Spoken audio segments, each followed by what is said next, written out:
세상에서는 가장 좋은 시간이죠. 일주일 동안의 생활을 다 내려놓고 이제 내일부터 쉴 수 있다라는 그 마음에 조금 긴장도 풀고 자기의 즐거움과 자기의 어떤 시간을 가지기 위해서 애쓰는 시간입니다. 이제는 식상한 얘기지만 그래서 금요일을 보통 우리가 불금 그렇게 하잖아요.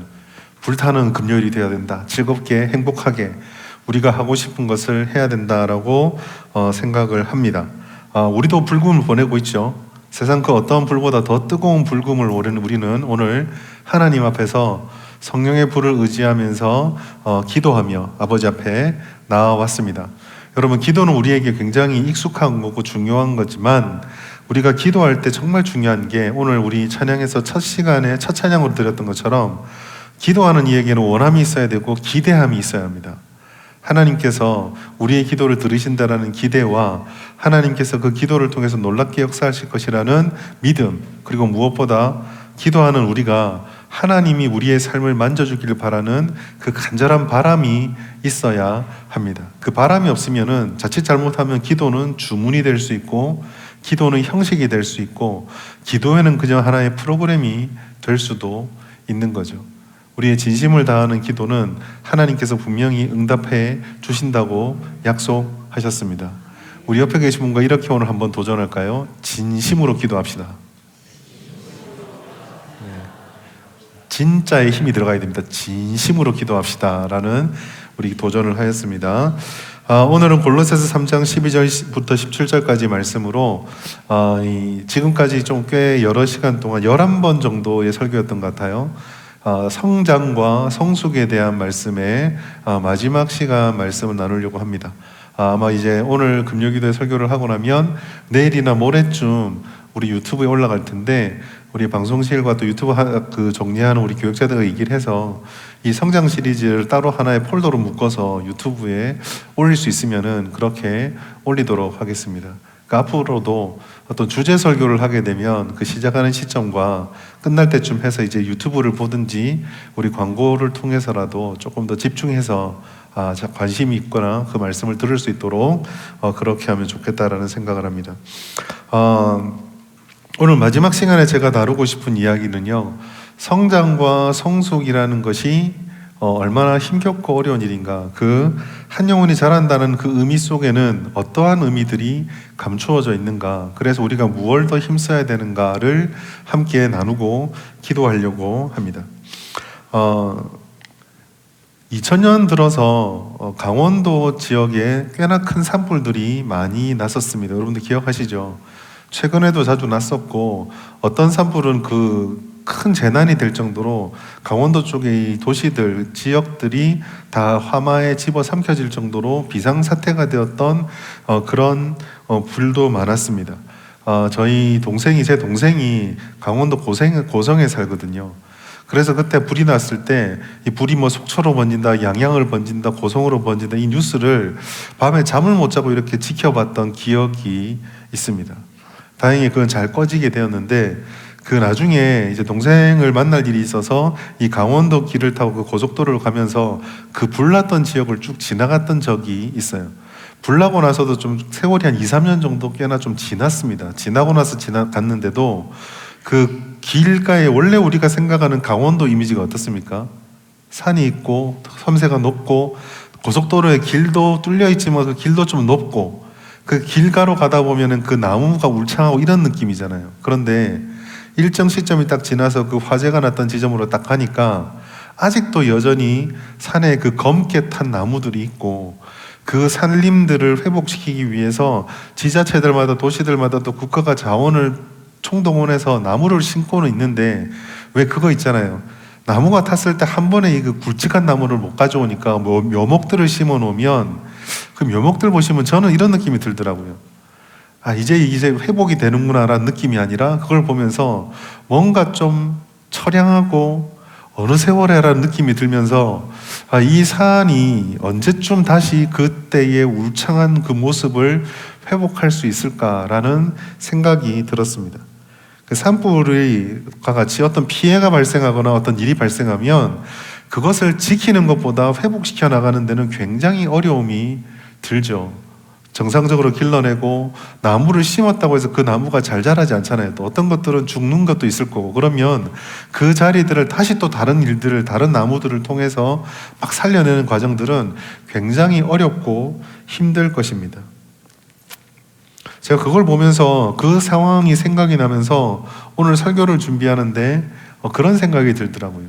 나무도 산림도 무언가 재구실을 하도록 만들어 가려면 참 힘겹고 어려운데 사람은 어떨까라는 생각을 했습니다.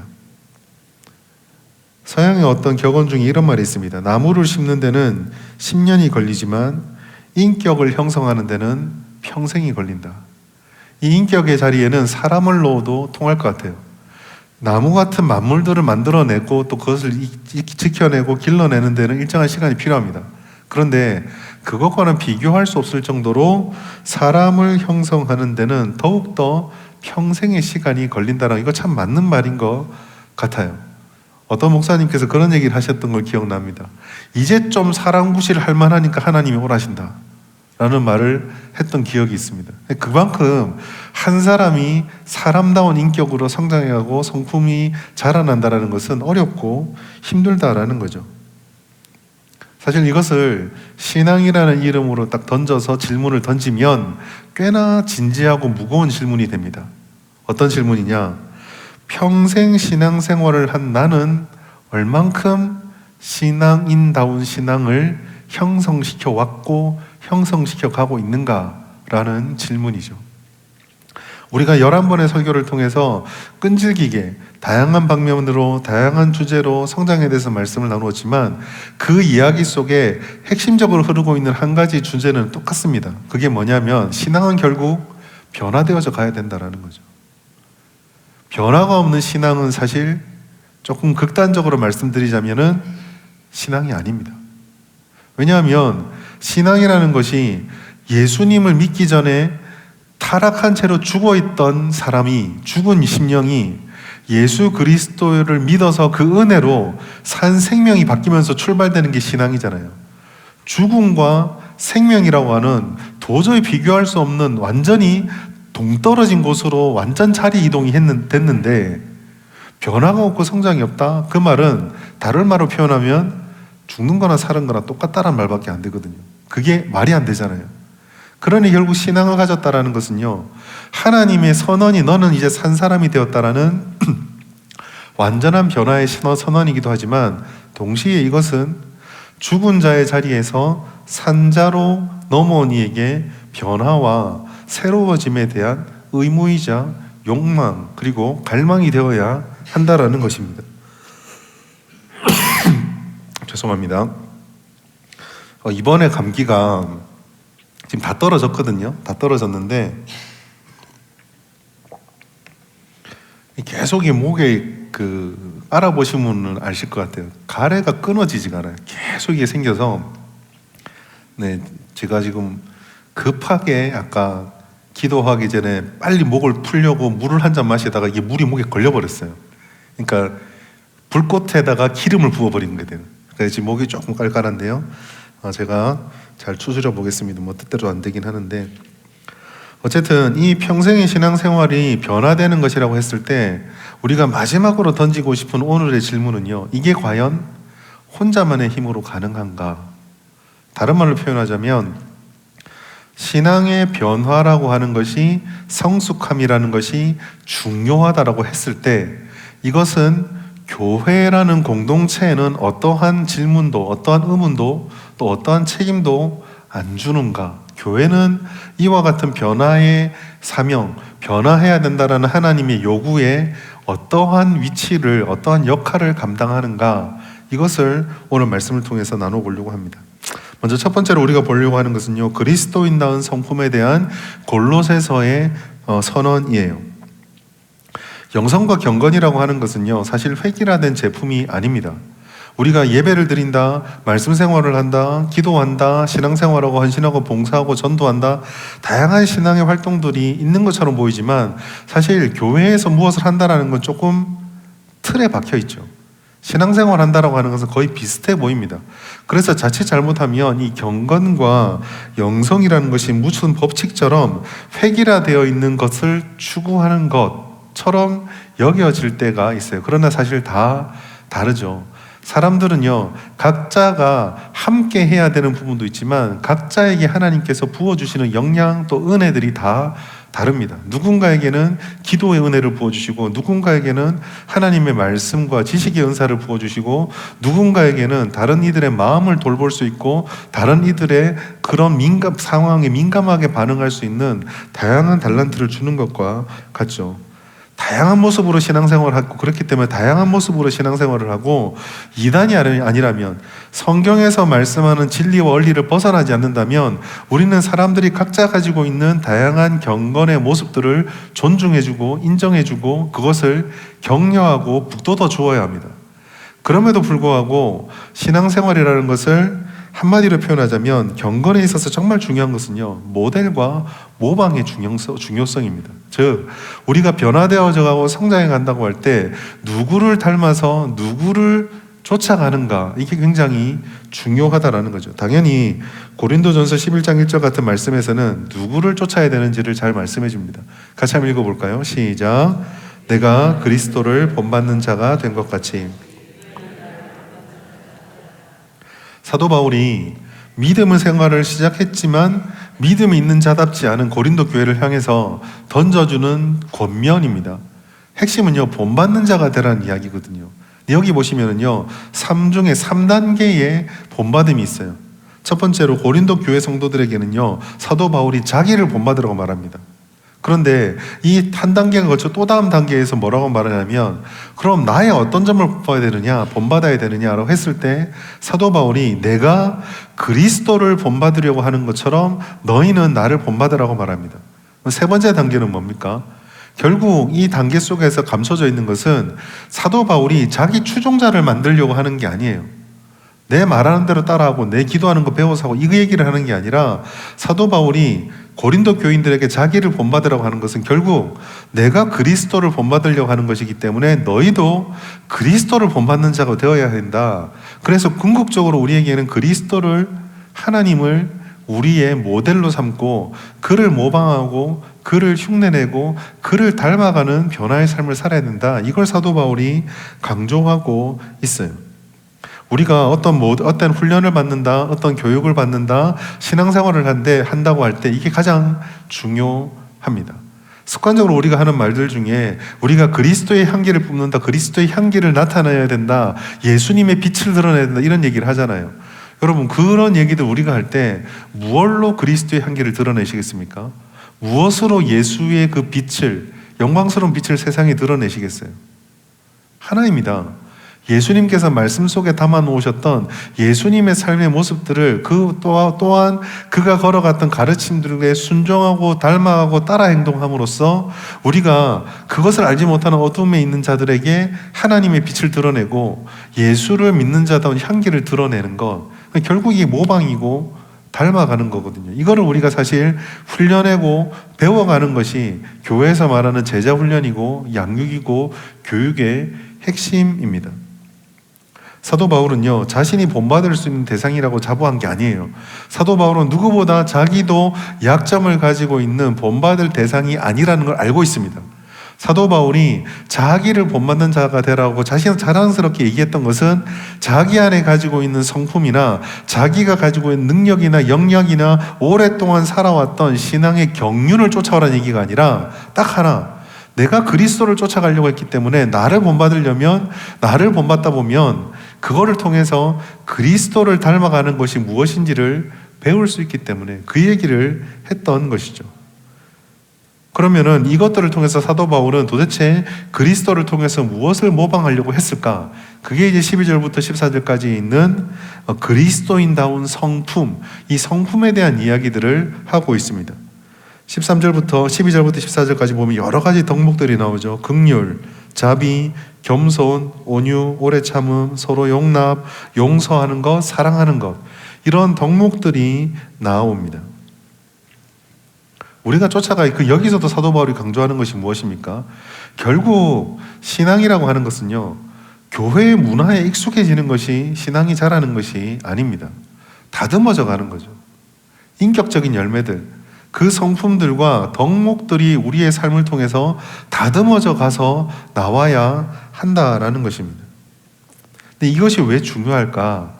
이러한 덕목들을 생각할 때 우리가 전제로 가지고 있어야 될 한 가지 사실이 있어요. 그것은 이와 같은 사도 바울이 말하는 골로새서 3장에 있는 이 덕목들이 우리 안에 있는 것이 아니라는 겁니다. 우리 안에는 다른 것이 있어요. 그것이 무엇입니까? 골로새서 3장 5절 말씀 보시면은요, 우리 안에는 땅에 있는 지체가 있다라고 말씀을 합니다. 다시 말해서 이와 같은 그 긍휼이라든지 자비라든지 용서라든지 이런 덕목들을 우리가 습득하고 배워가고 훈련하고 우리 안에 만들어가고 우리 안에 자라도록 하기 위해서는요, 반드시 한 가지 전제되어야 되는 것이 있는데, 그것은 우리 안에 있는 땅에 있는 지체들을 죽이는 이 반대되는 꺾어짐과 다져짐들이 있어야 한다는 거예요. 너무 다르죠. 그리스도인의 성품과 땅의 지체의 모습들은 다릅니다. 예수님께서는 이 땅의 지체의 모습을 조금 더 노골적으로 표현하셨어요. 그것은 바로 타락한 본성이었습니다. 마가복음 7장 21절 22절 조금 길지만 같이 한번 읽어볼까요? 시작. 속에서 곧 사람의 마음에서 나오는 것은 악한 생각, 곧 음란과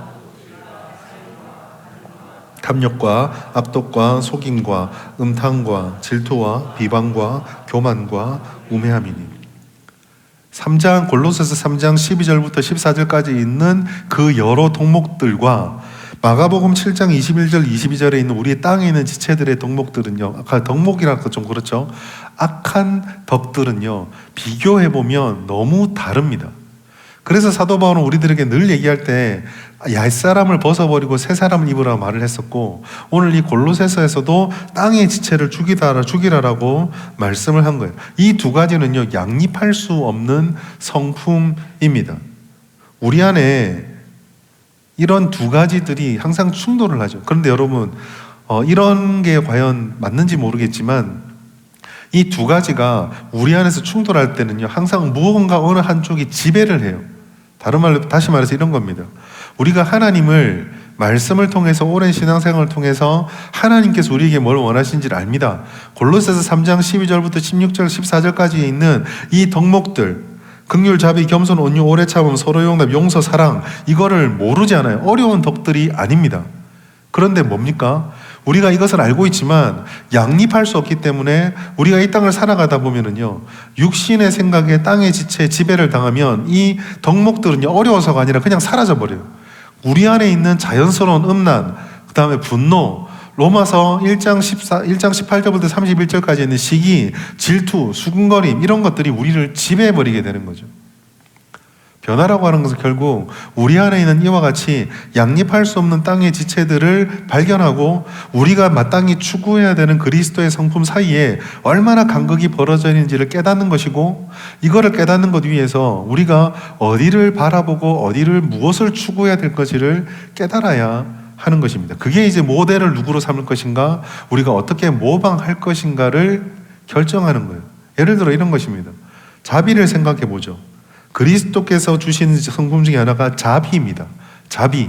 이 자비를 생각할 때 우리 가운데 아무런 유익을 주지 않고 오히려 우리를 힘겹게 하고 우리의 마음에 나를 만족시켜주지 않는 자를 품어내기 위해서, 그 품어내야 될 상황이 발생했을 때, 그런 일이 발생했을 때는 우리 안에 두 마음이 싸우거든요. 분내고 내 자신을 지키는 보호와 자비함으로 그를 용납해야 될 두 마음이 싸우기 시작합니다. 이 두 가지가 싸운다는 사실을 깨닫고 내가 무엇을 선택할 것인가는 그리스도를 바라보아야죠. 그리스도께서는요, 불과 한두 시간 전에 나한테 침 뱉고 뺨 때리고 나를 발가벗긴 그 사람들을 향하여 저들을 용서해 주십시오라고 기도하셨거든요. 그 그리스도를 모델로 삼고 그리스도의 그 모습들을 내가 흉내낼 때 자비가 무엇인지를 우리가 삶으로 깨달아가면서 실천해 갈 수 있게 되는 것입니다.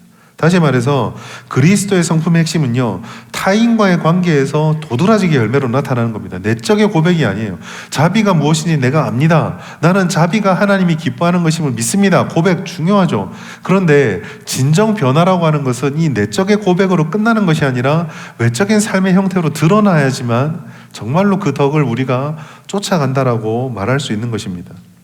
고백과 아는 것의 삶이 전혀 다를 때 그 사이에서 내 마음과 내 안에 있는 심령에 하나님이 주신 약속과 내가 지금 현실, 지금 이 위치에서 내가 가지고 있는 마음의 수준들이 간극이 벌어져 있을 때 그 사이를, 그 간극을 아는 것과 고백하는 것과 삶이 벌어져 있는 이 벌어져 있는 거리들을 좁혀가는 것이 바로 성숙의 과정이라는 거죠. 마치 배가 어딘가를 향해 갈 때 그냥 배가 바다 위에 떠 있으면 배가 간다가 아니라 바다에 떠 있는 배가 간다라고 말하려면 어디로 가는지가 정해져 있어야 되잖아요. 그거와 똑같이 우리가 신앙생활을 할 때 내가 그냥 예수 믿어서 신앙생활이 시작됐다. 이것도 물론 중요하지만 정말 우리에게 필요한 신앙생활은, 그러면 죽어있던 우리가 그리스도의 은혜로 생명을 얻어 신앙생활을 시작했으면 이 신앙은 도대체 어디를 향해 갈 것인가를 알고 있어야 한다는 것입니다. 그것이 오늘 이 골로새서에서 사도 바울은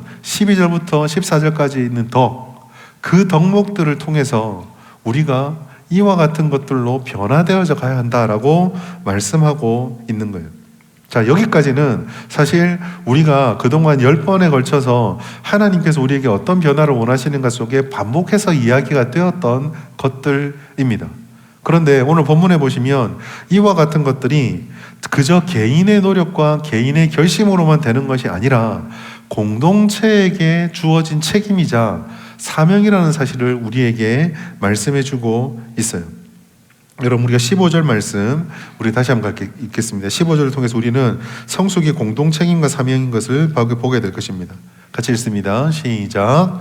그리스도의 평강이 너희 마음을 주장하게 하라. 너희는 평강을 위하여 너희는 또한 감사하는 자가 되라.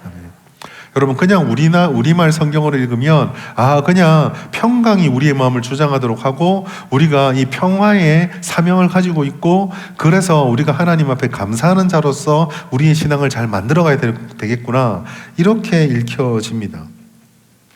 근데 여러분, 여기서 이 평화는요, 예수를 믿게 됨으로써 우리 마음에 찾아오는 단순한 내 마음의 평안함을 이해하게 하는 것이 아닙니다.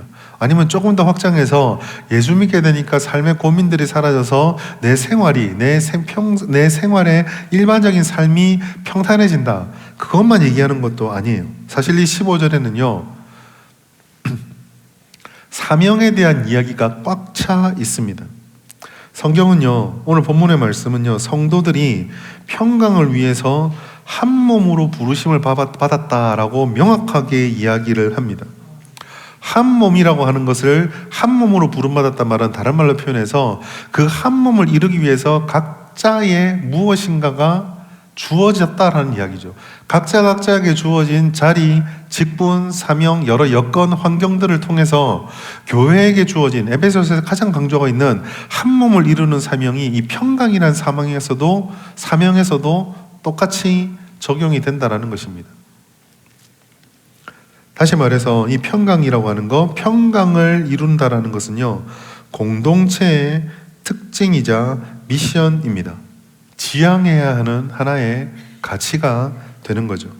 그런데 이 평강이라는 것이요, 새 사람을 입은 자에게 주어져 있는 하나님의 약속이라는 것도 굉장히 중요합니다. 10절 말씀 보시면 이렇게 돼 있어요. 새 사람을 입었으니 이는 자기를 창조하신 이의 형상을 따라 지식에까지 새롭게 하심을 입은 자다라고 되어 있습니다. 이 지식에까지 새롭게 되었다는 것은 간단하게 말씀드리면 가치관이 변한 거거든요. 마음속에 있는 기준이 그동안 자기가 살아가고 있던 세상의 것이 아니라 하나님의 것으로 바뀌게 되는 것을 말하는 거예요.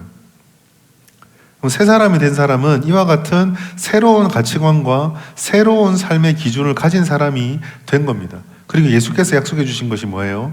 마태복음에서 11장에서 말씀하시는 것처럼 그렇게 하나님이 주시는 그 새로운 기준, 멍해죠. 그 멍해를 짊어지는 사람, 자기 안에 예수를 믿기 전에 가지고 있었던 수고하고 무거운 짐과 같은 것들을 내려놓고 하나님이 주시는 새 사람에게 어울리는 새 지식에 멍에를 맨 사람에게 하나님이 뭘 주신다고 말씀하셨죠? 평안을 주신다고 말씀하셨거든요. 그러니 이 평강이라는 것은 사실은 하나님께서 우리에게 이렇게 평강을 꿈꾸라고 하는 목표로 주신 것이기도 하지만 우리를 평화롭게 하시고 평강을 주시겠다고 하는 하나님의 약속이기도 합니다. 믿음은, 신앙은 하나님이 약속하신 평강을 붙잡고 주님이 주시는 평화를 누려가는 모든 과정들이거든요. 그런데 이와 같이 성령께서 주시는 평강을 얘기할 때 오늘 이 15절 말씀은요, 그것을 조금 더 넓게 우리 모두의 목표로 바꾸어 놓았고 비전으로 바꾸어 놓았습니다. 어떤 점에서 그런가? 평강은요, 첫 번째로는 그리스도를 인정하는 것입니다. 세상이 주는 목표와 세상이 주는 어떤 기준들이 달성되어지고 우리가 원하는 목적이 이루어진다고 해서 평화가 임하는 것은 아니에요. 특히나 신앙과 교회에서 가장 중요한 것은요, 예수님이, 그리스도가 원래 자리를, 중심을 차지할 때에 우리의 삶에 질서의 평안이 생깁니다. 이거는 여러 가지 다양한 것으로 표현할 수가 있어요. 지난주 주일에 설교 때 나누었던 것처럼 예배가 우리의 삶의 중심이 되어야 한다는 것은 예배의 주인공이 누구십니까? 하나님이시죠. 우리가 예배를 드릴 수 있게 된 것이 누구의 은혜입니까? 예수님의 공로죠. 그러니까 예배가 중심이 된다는 말은 결국 하나님이 중심이 된다는 것이고, 그 중심이 바로 되었을 때 우리의 삶의 질서가 평화롭게 재편되는 것이거든요. 우리가 가장 힘써야 되는 건 그것은요, 예수 그리스도를 예수 그리스도 되도록, 우리가 믿고 고백하는 그 그리스도를 정말 우리의 신앙의 중심이 되도록 붙잡아야 하는 것입니다. 물론 여기서 우리가 중요하게 여겨야 되는 것은요, 이러한 가르침들, 이러한 평화에 대한 사명들, 이런 것들이 다른 누군가를 판단하는 것은 되면 안 됩니다. 여기서 공동체가 중요하게 나타나요. 사실 오늘 이 15절 말씀은요, 개인에 대한 권면과 복수를 향한 권면이 같이 결합이 되어 있습니다. 15절에 그리스도의 평강이 너희 마음을 주장하게 하라. 너희는 평강을 위하여 한 몸으로 부르심을 받았으니 너희는 또한 감사하는 자가 되라 돼 있는데, 이게 우리나라 말, 우리 성경으로 보면 다 똑같이 너희라 해서 구별이 안 돼요. 근데 여러분 여기 보시면은요, 그리스도의 평강이 너희 마음을 주장하게 하라고 할 때 이 너희는 단수입니다. 개인의 목표를 딱 주셔요. 한 사람 한 사람이 그리스도를 중심이 모시고 그리스도께서 주시는 그 평강에 너희의 목표를 삼고 너희가 추구를 해야 된다, 그렇게 얘기하는데, 여기에 뒤에서 나머지 부분들은요 전부 복수입니다. 그렇게 평강을 추구하는 이들, 그 한 개인이 모였을 때 공동체도 서로가 이 평강을 배우고 누리고 지켜가고 추구할 수 있도록 서로가 서로의 지탱이 되어주고 서로의 힘이 되어주고 함께 이 목표를 추구해 가야 한다라고 말씀하고 있는 거예요. 사실 교회에 있는 모든 성도들은 저를 포함해서 다 연약한 존재들이죠. 우리가 하나님이 말씀하시는 것을 몰라서 순종 못하는 것은 아닐 때가 많습니다. 다른 말로 표현하자면 하나님이 뭐라고 말하는지 알아요. 그런데 아는 것과 다르게 우리의 삶에서 막상 그거를 살아내려고 보면 잘 안 사라지죠. 몰라서가 아닙니다. 오히려 그래서 더 우리 마음 무겁죠. 차라리 처음부터 몰랐으면 부담이라도 덜 할 텐데, 이걸 아니까 그대로 못하는 내 자신이 점점 힘들고 부담스럽고, 그러다 보니 그런 이야기를 듣는 자리를 자꾸 피하게 되고, 제자 훈련이든 양육이든 하고 싶은 마음이 들다가도 거기서 생기는 여러 부담감들, 시간 내는 것도 마찬가지고, 이런 것들이 부담스럽고 자꾸 편하고 조금 더 덜 부담스러운 것으로 우리의 마음이 가죠. 그러니까 하나님께서 우리에게 어떤 성장과 하나님께서 우리에게 어떤 은혜를 얘기하실 때 우리는 우리 힘만으로 그거 다 추구하지 못합니다. 하나님도 그걸 아시기 때문에 하나님께서 우리에게 은혜를 약속해 주시고 하나님을 따라가는 신앙의 삶을 살려고 할 때 우리에게 어떤 말씀대로 이런저런 권면을 하실 때, 예수님의 그 권면들은요, 그 각자 개인에게 주시는 하나님의 당부이자 권면이기도 하지만 모든 공동체가 함께 추구하고 버텨가고 이루어가야 되는 공동의 사명이 되는 거예요. 다른 말로 표현하자면 이런 겁니다. 여러분, 한 사람의 신앙인이 성장하는 것은 누구의 사명입니까? 그 사람의 사명이죠. 그런데 그 사람이 속해 있는 공동체의 책임과 소명이기도 합니다. 한 영혼을 살려내고 한 사람이 신앙으로 성장하게 갈 수 있도록 부족한 모습들을 기다려주고 품어주고 또 가르쳐주고 또 함께 자라가는 것. 물론 여기서 주의해야 될 것은 있어요. 이게 한 사람을 길러낸다고 해서 우리가 좀 더 위에 있는 입장에서 막 비난하고 막 책망하고 채찍질하고 그럴 권세가 우리에게 있는 건 아닙니다. 오히려 그 연약한 모습들을 발견하게 되면 그 모습 속에서 우리 자신을 돌아보아야 하죠. 그렇게 우리가 함께 이것을 이 공동체의 성장과 성숙의 경건들을 이루어 가야 한다라는 것입니다. 여러분, 건강한 교회를 저는 꿈을 꿔요. 건강한 교회는요, 건강한 문화가 있습니다. 행사가 많거나 프로그램들을 통해서나 아니면 사람의 만족이 있는 것이 아니라 하나님 앞에 하나님이 기뻐할 만한 건강한 문화가 있어요. 그 문화는요, 저는 개인적으로 우리의 신앙을 좀 더 주님께로 가까이 다가가게 만드는 일체의 목표라고 할까요? 일체의 어떤 공통된 행위라고 생각을 합니다. 예배하는 거, 기도하는 거, 말씀을 대하는 자세들, 뭐 이런 것들이죠.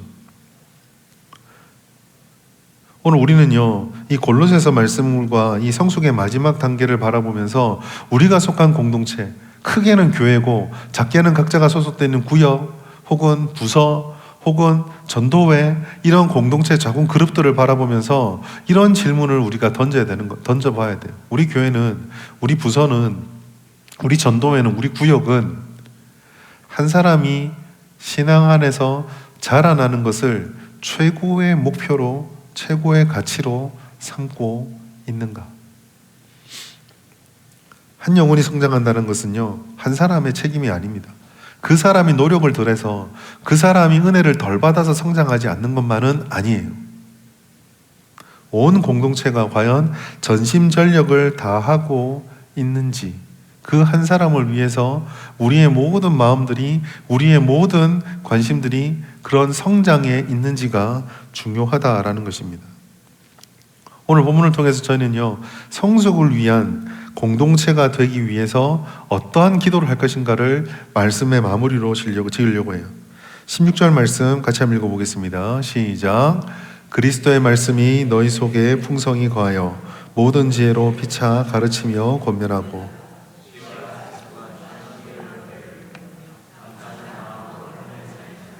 아멘. 성숙은 모델을 잡아서 모방해 가는 것입니다.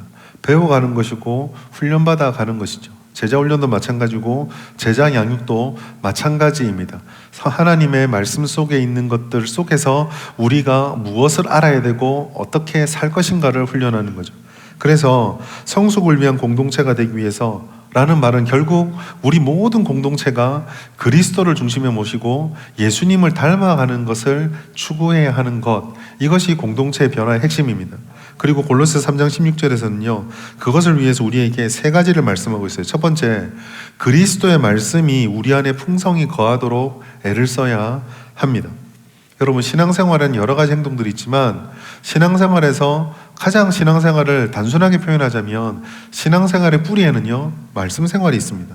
신앙생활은 말씀 생활이라고 봐도 과언이 아니에요. 그런데 이 말은 사실 우리들에겐 굉장히 식상하죠. 한국 교회만큼 말씀 중심을 강조하는 교회가 어디에 있습니까? 그러면 우리에게 이런 말은 불필요한 말일까? 오늘 말씀 16절 처음에 보시면 두 가지를 좀 주목해 보아야 되는데요. 그리스도의 말씀이 너희 속에라는 거 말과 풍성히라는 말입니다. 첫 번째로 너희 속에, 즉 우리의 내면 깊숙한 곳에 거해야 된다는 말은요, 하나님의 말씀이 깊이 있게 우리 가운데, 공동체 가운데 임하도록 애를 써야 한다는 것입니다. 수박 겉핥기식의 말씀 생활이 되면 안 된다는 거예요. 읽는다, 프로그램으로 배운다, 이것이 말씀 생활을 잘한다, 많이 한다가 아닙니다. 중요한 것은 그 말씀이요, 말씀을 리딩 지어서 성경 읽기를 하든 우리가 하나님 앞에 양육을 받든 성경 아카데미를 통해서 말씀을 배우든 중요한 것은요, 그 말씀이 머리가 아니라, 아니면 우리의 지식이 아니라 우리의 내면의 깊숙한 곳에 그 말씀이 새겨져야 한다는 것입니다. 제가 기도할 때, 말씀에 대한 기도를 할 때 항상 빠뜨리지 않고 주문처럼 하는 기도가 이 하나님의 말씀이 우리의 생각을 바꾸라고 말씀드리죠. 생각을 바꾸고 마음의 태도를 바꾸고 습관을 바꾸고 인격을 바꾸고 인생을 바꿔야 된다. 그 첫 출발을 생각이라고 말씀을 드리는 게 바로 여기에 있습니다. 하나님의 말씀은요, 어쩌면 신앙생활에 온 우리들에게는 너무 익숙한 걸지도 몰라요. 어떤 목사님이 설교 본문으로 어떤 말씀 몇 장 몇 절 하면 이미 이 말씀 예전에 이렇게 들었으니까 이러이런 내용이 담겨있지 라고 이야기하는 분도 있을지 모릅니다. 좋은 자산이죠. 그런데 우리에게 정말 중요한 것은요, 하나님의 말씀이 내게 익숙은 하지만 하나님의 말씀이 히브리서 말씀하는 것처럼, 히브리서에서 말씀하시는 것처럼 과연 그 말씀이 나의 심령 가장 깊은 곳에 누구에게도 드러내지 않은 그 가장 깊은 심령을 좌우의 날성건같이 찔러 쪼개어서 나를 날마다 주의 말씀 앞에 발가벗기고 있는가를 돌아볼 필요가 있다라는 것입니다. 하나님의 말씀의 역사가 우리 속사람에도 영향을 미치는가? 그 말씀이 읽어서 달고 기쁜 말씀이기도 하지만 때로는 내 마음속에 가장 깊은 곳에 누구에게도 건드려지지 않았으면 좋겠다는 것을 그 말씀이 딱 건드려서 세상이 하나님의 말씀이 이 세상에 그 어떤 약보다 더 쓰게 나를 아프게 하는 경험도 내가 하고 있는가? 그 하나님 말씀 때문에 내 안에 지켜가고 싶은 내 욕심, 그것과 하나님이 자꾸 바꿔야 된다라는 말씀이 충돌해서 몇 날 며칠을 몇 년을 고민하고 끙끙 앓는 그런 심령의 앓는 소리가 내게 들리고 있는가? 이게 그리스도의 말씀이 너희 속에 거한다라는 이야기입니다. 지난번 주일 때 제가 그런 말씀을 드렸어요. 오늘 그 주일만 해도 전국의 교회들만을 대략 추정치만 잡아도 20몇십만 번의 예배가 드려진다고요. 그 말을 다른 말로 표현하자면요, 몇십만 번의 설교의 말씀이 전해지잖아요. 설교가 부족한 나라입니까? 아닙니다. 말씀이 부족한 나라인가요? 지금 저만 해도요, 제가 이렇게 강단에 들고 올라오는 성경과 제가 연구할 때 보는 성경과 집에 있는 성경들, 성경이 여러 권 됩니다. 여러분, 성경책이 부족한 시대가 우리 아니죠. 마음만 먹으면 그 휴대폰에서도 얼마든지 성경을 가까이 할 수 있는 시대입니다. 그러니요, 물리적인 양으로 우리가 살아간 이 시대는 말씀이 부족한 시대가 아니에요. 그런데 여러분, 우리가 과연 말씀이 그렇다면 풍성한 시대입니까? 하나님의 말씀 때문에 그 말씀을 듣고 말씀을 읽고 나서 도무지 주체할 수 없는 하나님의 그 뜨거운 말씀의 영향에 감동을 받아서 혹은 압도가 되어서 더 이상 내가 고집 피울 수 없고 더 이상 내가 붙잡을 수 없는 나의 그 마음 깊은 곳에 내 본성을 강제적으로 빼앗기는 경험을 해보셨습니까? 이게 이제 너희 속에 주님의 말씀이 거하는 거예요. 예수 그리스도의 말씀은요, 그리스도의 성품과 인격과 하나님의 능력이 담겨져 있습니다. 그 능력이 어둠으로 가득 차 있는 빛이라고 없는 우리 속에, 능력이라고 선한 것이라고는 없는 우리 심령 속에 그 말씀이 떨어지면 어떤 변화가 나타날까요? 지식은 높아져 가지만 성품의 변화와 내면의 변화, 내 옛사람의 벗겨짐의 변화가 없다면 과연 그 말씀이 어떤 능력을 가지고 있는 것입니까? 우리가 진지하게 물어봐야 되는 것이 너희 속에요. 그리고 너희 속에 거하는 것이 그냥 거하는 것이 아니라 풍성히 거해야 된다라고 말씀합니다. 어느 정도가 풍성할 걸까요? 알 수 없어요. 그런데 제가 느끼는 심상은요, 풍성하다라는 것은 충분하다라는 느낌으로 받아들여집니다. 그럼 어떤 게 충분할까요? 시편 42편 1절 말씀 같이 한번 읽겠습니다. 시작. 하나님이여, 사슴이 시냇물을 찾기에 갈급한 것이 내 영혼이 주를 찾기에 갈급하나이다. 이 갈급함이 채워질 만큼이 충분함이에요. 근데 여러분, 여기서 중요한 것은요, 그냥 채워지는 것이 아니라 하나님의 말씀으로 채워져야 한다라는 것입니다. 결국 주님에 대한 갈망, 하나님에 대한 그 허기짐, 굶주림, 주님의 말씀을 저 사슴이 생사를 걸고 먹고 싶어하고 원하는 대로 찾아 헤매는 것 같은 이것이 채워지는 것, 이게 이제 풍성함이에요. 말씀을 듣고 읽고 배우는 것에 대한 갈급함이 과연 우리 가운데 있습니까? 삶의 어려움과 무게를 토로하고 우리의 삶의 지향점이 사라진 것 같은 혼란들을 우리가 이야기를 하지만 정작 시편 119편 말씀처럼 주의 말씀은 내 발의 등이요 내 길의 빛이다라고 우리가 그렇게 얘기하면서도 정작 우리의 그 혼란스러운 인생 가운데 주님의 말씀 속에서 답을 찾고자 하는 시간들은 늘 뒤로 밀려나 있지 않습니까? 우리 공동체는 정말 말씀에 대한 갈급함이 있는 공동체일까요? 나는 말씀에 대한 갈급함이 있습니까? 내 삶에 어떤 고민들이 생길 때 제일 먼저 펼치는 것이 주님의 말씀입니까? 그 말씀 속에 답이 있다라고 굳게 믿으십니까?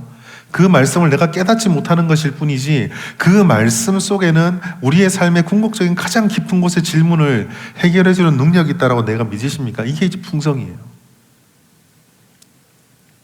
여기서부터 두 번째 권면이 있는데요. 16절 말씀 보시면 두 번째 권면으로 피차 가르치고 권면하라라고 되어져 있습니다. 결국 이와 같은 것들은요, 한 사람의 개인의 열심으로만 되지 않습니다. 물론 나 혼자 말씀을 읽고 찾아할 수는 있겠죠. 그러나 하나님께서는 교회에 이와 같은 말씀의 갈급함을 교회도 허기지게 느끼고 서로에게 공급해주는 일들, 이것이 피차 권면하고 서로 가르치고 배우고 살아내는 일들이 공동체에 있어야 된다라고 말씀을 합니다. 여러분, 어떤 교회가 성장을 할까요? 어떤 교회가 성숙한 신앙이 될까요? 배우고 가르치는 교회입니다. 수단이 아니에요. 배우고 가르치는 걸 통해서 교회가 성장할 수 있으니까 우리가 제자 훈련을 하자. 그게 아닙니다. 하나님 앞에 하나님의 제자로 서고 싶어하고 하나님 앞에 그 아름다운 공동체가 되어가기 위해서 주님을 더 갈망했을 때 그것이 훈련이 됐던 배우는 것을 통해 서로를 가르치는 것을 통해 일어서게 되는 거죠. 초대교회 경건의 특징, 초대교회에서 계속 반복해서 말씀해 주는 게 무엇입니까? 그 어렵고 힘든 시절에 있는 이 초대교회들이 시간이 날 때마다 뭘 했습니까? 모여서 서로 떡을 내고 사도들로부터 가르침을 받아 날마다 기도하기 힘쓰니라. 이게 초대교회 위기의 순간마다 후렴구처럼 붙어 있거든요. 우리 교회, 한국 교회에 주는 굉장히 중요한 교훈입니다. 핍박과 같이 지금도 우리 참 어렵게 힘든 삶을 살잖아요. 분주하고 매일의 삶을 지켜내기에 버거운 삶을 살잖아요. 그런 우리들이 초대교회 성도들은 그러한 위기들을 이겨내고 살아내기 위해서 주님의 말씀으로 서로를 격려하고 하나님의 말씀을 서로 듣고 그 말씀으로 서로 권면하면서 살려고 했었습니다. 예수님이 주신 사명하고 연결되죠. 마태복음 28장 20절 보시면 내가 너에게 분부한 모든 것을 가르쳐 지키게 하라라고 했습니다. 여기서 전제가 되는 것은요, 가르쳐 지키려면은 가르치는 자가 먼저 배우는 자여야 합니다. 제자를 삼기 위해서는 제자가 먼저 되어야 하는 거죠. 결국 여기서도 예수님께서 강조하고 있는 것은요, 개인이 애를 써서 개인의 신앙의 성장이 있는 것과 함께 공동체가 이것을 위해서 함께 기도하고 함께 노력하고 함께 서로를 세워가야 한다라는 거예요. 제자가 되자라는 거, 제자 훈련하자라는 거, 그래도 교회가 교회니까 뭔가 해야 되지 않겠나라고 하는 것이 아닙니다. 우리 교회에서 어떤 사역을 하든 다른 모든 사역들이 만약에 영향이 되지 않고 여러 가지 여건이 안 돼서 하나씩 포기하게 된다 할지라도 마지막까지 사활을 걸고 지켜야 되는 것이 있다면 그것은요, 말씀을 가르치고 말씀을 전수하는 것입니다. 이것은 놓쳐서는 안 돼요. 그게 사라지면 다른 모든 것들을 다 하고 있어도 공동체가 이 하나님의 말씀으로 서로를 권면하고 서로를 가르치고 세워가는 것이 사라지면은요, 그때부터 그 공동체는 더 이상 교회가 아닙니다. 한국교회 영성의 위기, 침체된 성도와 교회의 뚜렷한 특징 중에 하나도 여기에 있습니다. 여러분, 이미 제자 훈련이라는 것을 통해서 교육하고 가르친다라는 것이 한국교회에 들어온 지 굉장히 오래됐어요. 그래서 저희 세대 목사들이 느끼고 있는 최근에 가장 큰 어려움이 뭐냐면요, 과거의 훈련과 교육에 머물러 있는 거예요. 나 그거 옛날에 다 했다 라고 멈춰 있습니다. 더 이상 새로운 시도 아니면 반복해서 주님의 말씀 앞에 나를 비춰보거나 그런 과정들을 통해서, 그런 시간들을 통해서 내 영혼을 날마다 돌이키는 시간들을 번거로워합니다. 교회와 공동체가 이런 비전을 품고 기도하고 있을까요? 어떤 한 목사님이 저하고 이렇게 얘기를 하면서 그런 얘기를 하시더라고요. 자기는 요즘 목회하면서 너무 도전을 받는데요. 왜 도전을 받냐니까 그 교회가 이제 어려움이 있었다고 회복이 좀 되어가는 교회거든요. 근데 그 변화가 어디서부터 나타났느냐라고 이야기를 하니까 그분이 그 얘기를 하더라고요. 자기 교회에서 제자 훈련하는데 최고령이 몇 살인 줄 아느냐? 몇 살이냐면 87세래요. 87세 어르신이 교회 뭐 양육, 교회 아카데미 그 시간이 많다 이러면서 오셔가지고 제자 훈련부터 다 하시는 거예요. 그냥 물으셨대요. 아니, 권사님 예전에 그거 다 하시지 않으셨냐고. 권사님이 그런 얘기를 하시더라고요. 해도 모르니까 다시 반복한다고. 계속. 그 교회가 분위기가 그렇다더라고요. 아유, 막 뭐 이렇게 얘기하는데 87세 되신 제일 어르신이 하니까 그냥 밑에 계신 분이 막 같이 그냥 따라와가지고 앉아 있고 막 아무 소용이 안 되는데 나도 안다. 그럼 같이 와. 이런 분위기.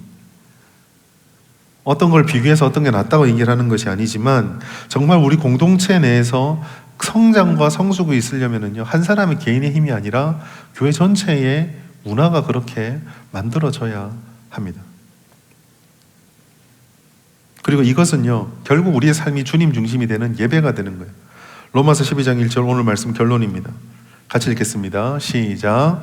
그러므로 형제들아 내가 하나님의 모든 자비하심으로 너희를 권하노니 너희 몸을 하나님이 기뻐하시는 거룩한 산 제물로 드리라. 이는 너희가 드릴 영적 예배니라. 이 얘기가 오늘 골로새서 3장 16절에 뭐라고 표현되어 있습니까? 시와 찬송과 신령한 노래를 부르며 감사하는 마음으로 하나님을 찬양하라 라고 되어져 있습니다.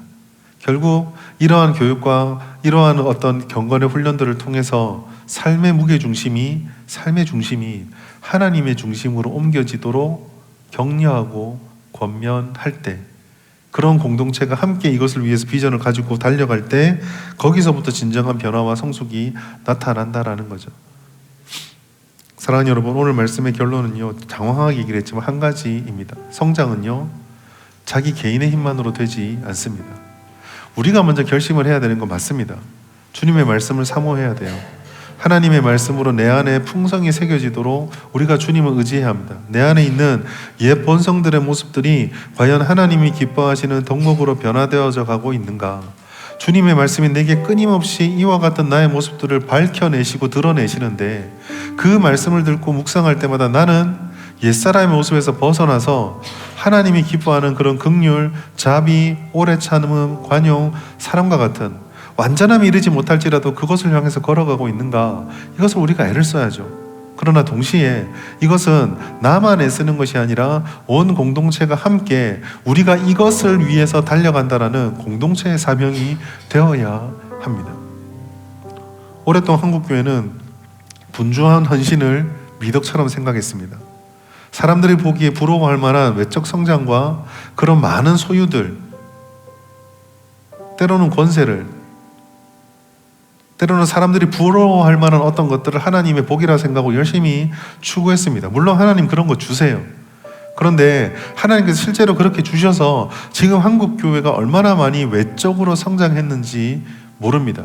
근데 이 시점에 우리가 던져야 될 질문은요, 계속 그런 복을 추구할 것이 아니라 그러한 복을 누려왔던 한국교회가 정말 피차 서로를 가르치고 권면하는 이 본질에 충실했는가를 돌아보아야 한다라는 것입니다. 나부터 성숙을 갈망하고, 그리고 그 성장에 하나님을 닮아가는 변화에 우리 모든 형제자매가 함께 동참하기를 권면하는 마음들. 어떻게 하면 내가 평생의 주님의 말씀을 끝까지 내 가슴에 더 새길 수 있을까? 어떻게 하면 내가 하나님을 만나고 하나님 앞에 더 변화되는 일들을 오늘도 경험할 수 있을까? 하나님의 은혜가 지금까지 내게 누렸던 은혜가 다가 아니라 하나님의 은혜를 어떻게 하면 더 하나라도 더 경험하고 또 함께 나눌 수 있을까? 어떻게 하면 하나님이 더 기뻐하는 내가 되고 우리가 될 수 있을까? 이것이 우리가 성장을 위해서 가장 애써야 되는 것입니다.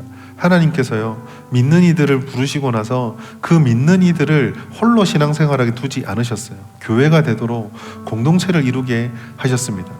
그러니까 그렇기 때문에 우리에게 옛사람을 벗어버리고 새 사람을 입으라고 하시는 이 하나님의 명령은 단지 한 사람 개인에게만 적용될 수 있는 것이 아니라 우리 모든 공동체에게 같이 적용되는 것입니다. 교회는 어떤 것입니까? 옛사람을 벗겨내고 새 사람을 입혀주는 곳이 교회입니다. 우리가 이 공동체가 이 사명을 추구해야 하는 거죠. 오늘 이 시간에 우리가 이런 기도로 하나님께 나아갑시다. 서로의 성장과 성숙이 일어나는 공동체가 되게 하여 주시옵소서.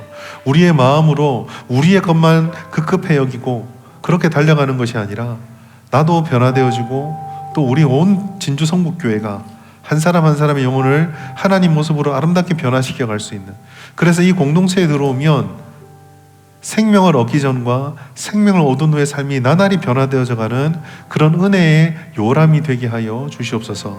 그런 생명이 있는 교회가 되어서 개인의 성장뿐만 아니라 진정으로 하나님께서 영혼을 바꾸시기 위해 쓰임받는 교회, 그런 큰 은혜를 누리는 우리가 되기를 간절히 바랍니다.